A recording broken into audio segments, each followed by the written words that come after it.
Stewardship really is, in my opinion, one of the best parts of fundraising. When you know your donors, you understand your donors, meeting donors where they are at, finding ways to get out there in the community, participate in thanking and appreciating donors, the more that culture spreads throughout the organization. You're listening to The Nonprofit Boost, where Double the Donation and industry leaders share practical tips to help you grow revenue and boost corporate fundraising at your nonprofit.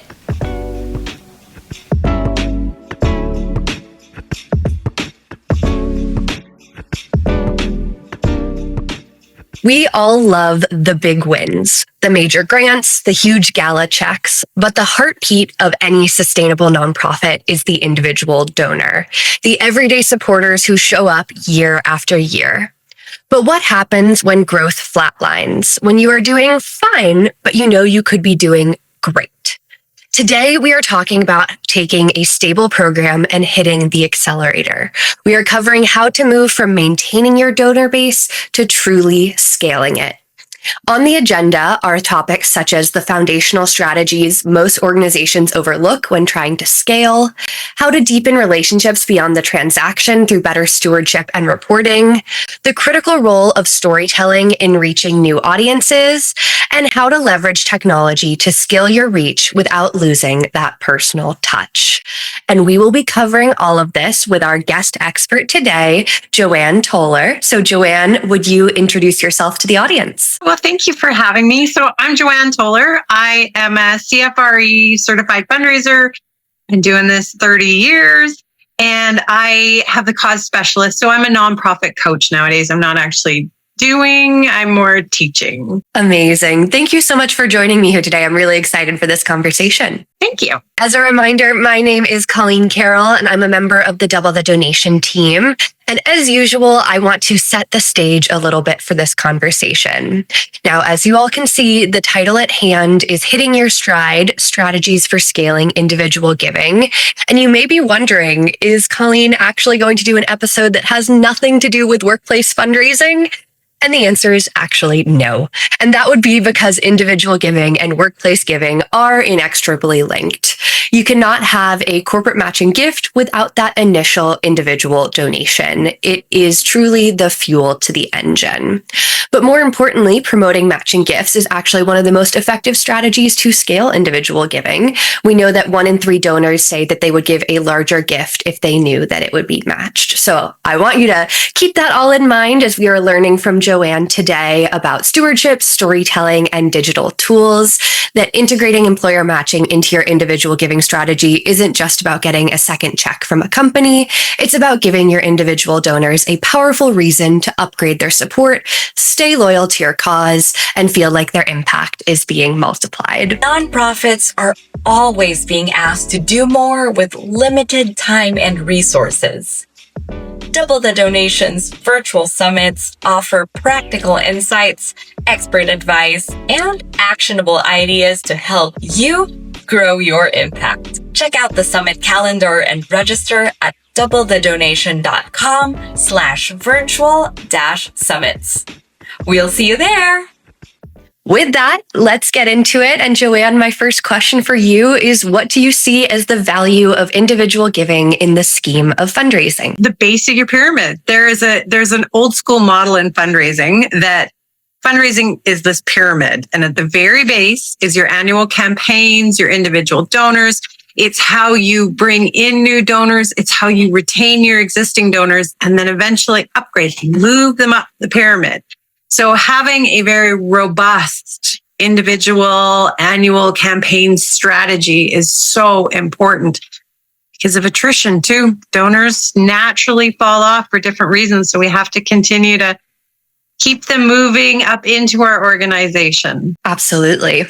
When it comes to particularly scaling individual giving, what are some of the most important foundational strategies that you think nonprofits often overlook? Stewardship and relationship building. It takes so much time and effort to go out and bring in all these new individual donors, but the real magic happens when we steward them and we cultivate them. Every individual donor, or most individual donors, they have a workplace. But not only do they have a workplace, they have their own networks and their own communities. And the deeper that we can build those relationships with them, again, going back to that donor pyramid, we can upgrade them. We can turn them into monthly donors. We can have them maybe open doors with the companies that they work with and support our corporate requests for support. There's, all about the relationships. Definitely. It really opens those doors too. As you say, there's so many different possibilities once we start seeing that as a relationship with our supporter. One of my number one things I like to do is make a thank you call. I don't care if it's a $5 donation. I want a phone, although nowadays people just shoot you to voicemail, but I still want a phone. And if I can, have conversations with them, like just real human conversations about, why did you support us? And just get to know them as humans so I can deepen that relationship. I've gotten those phone calls from nonprofits, and every time I accidentally send them to voicemail, I'm bummed because I'm like, oh, that could have been so much fun. Yeah. Awesome. So what are the most common challenges nonprofits face when they try to scale individual giving, and how can they navigate these obstacles effectively? First one is finding new individual donors. That can be a challenge, especially nowadays with social media reach being down and the attention economy and all of the competition, that it can be very challenging to find new donors.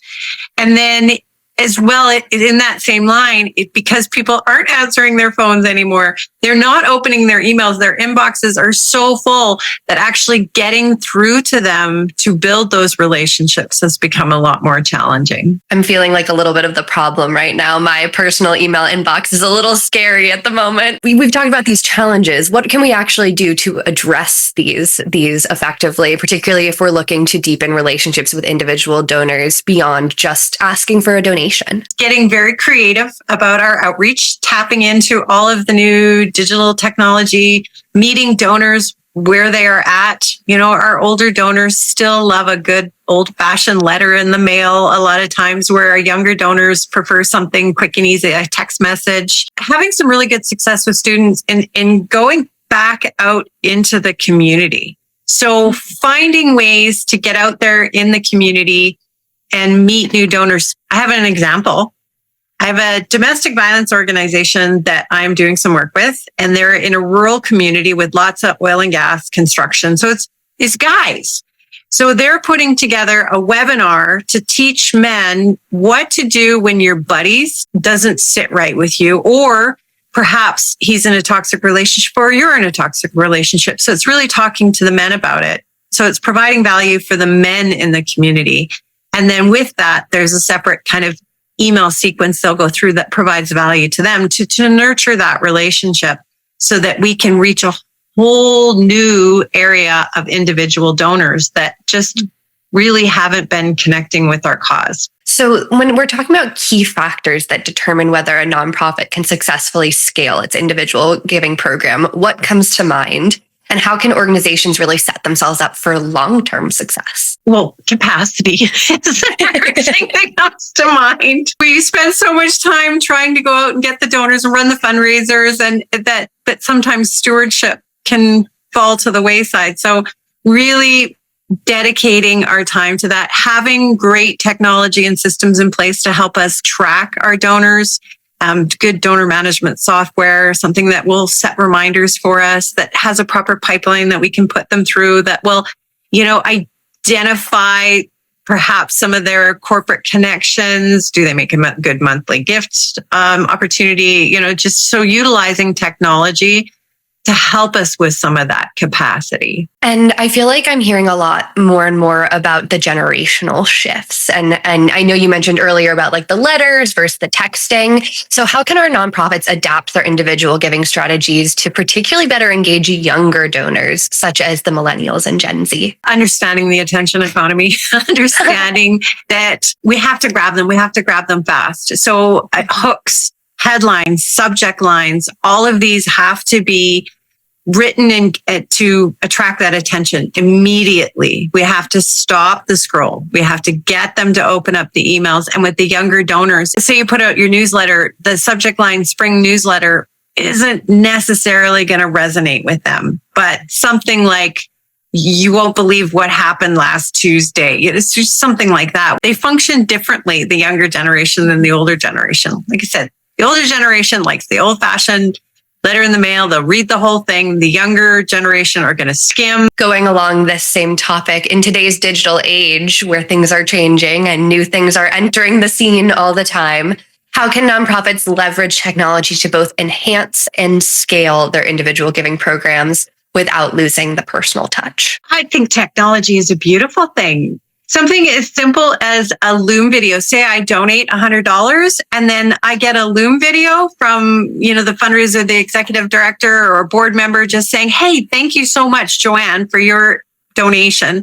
And then maybe showing me a little bit of that impact, or even sending selfies from the program staff out as a thank you. But we can use all of these new mediums to be able to steward our donors and connect with them in different creative, unique ways instead of just that automatic email that I get when I donate online. I love both of those examples because I feel like it really leans into the idea of showing that you guys are human too, that the people on the nonprofit side are actual individual people actually doing work and having a day-to-day experience. And so anything that you can do to give that kind of sneak peek into the behind the scenes, I think really adds that personal touch. I teach a lot of the donor psychology and neuromarketing behind it all, and people do respond to people. It so much more than that generic email that you get after you donate, no matter, even if there's a great story in it.